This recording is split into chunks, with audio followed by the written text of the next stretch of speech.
Des visages par milliers, des vies et des familles brisées par une dictature, celle du général Pinochet.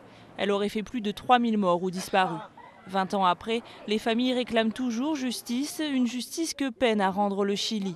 Si quelques responsables ont été jugés, la plupart coulent encore des jours heureux. C'est en France que s'ouvre le premier grand procès collectif pour juger 14 ex-militaires du régime Pinochet.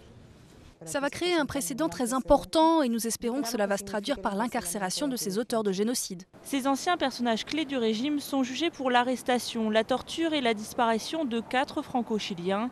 Parmi eux, Étienne Pell, enlevé par des militaires sur son lieu de travail le 19 septembre 1973.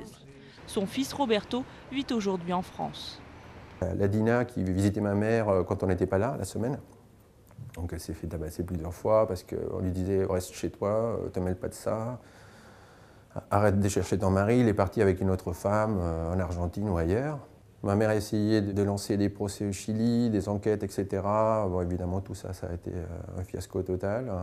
Depuis ses 7 ans, Roberto n'a jamais revu son père. Aujourd'hui encore, il ne sait pas comment il est mort. S'ils mouraient sous la torture ou ils étaient assassinés, on les jetait soit dans les volcans, parce que Chili, il y a plein de volcans en activité, et soit à la mer, tout simplement.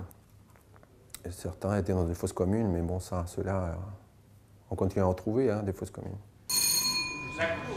Même si ce procès est avant tout symbolique, car tous les prévenus sont absents, Roberto espère beaucoup de ces 15 jours d'audience. Je veux profiter de ce procès pour faire mon deuil. Je sais qu'il est utile, tant mieux, pour toutes les familles des disparus chiliens, pour toutes les futures, même familles des disparus dans le monde, car il y aura jurisprudence, j'imagine bien. Et ce procès, pour moi, il rendra, c'est la seule chose positive à la rigueur, il rendra son existence. Il apparaîtra ce jour-là, quoi, ou réapparaîtra. Ce procès s'ouvre après 12 ans d'instruction et surtout après la mort du général Pinochet, disparu en 2006, sans jamais avoir été inquiété par la justice.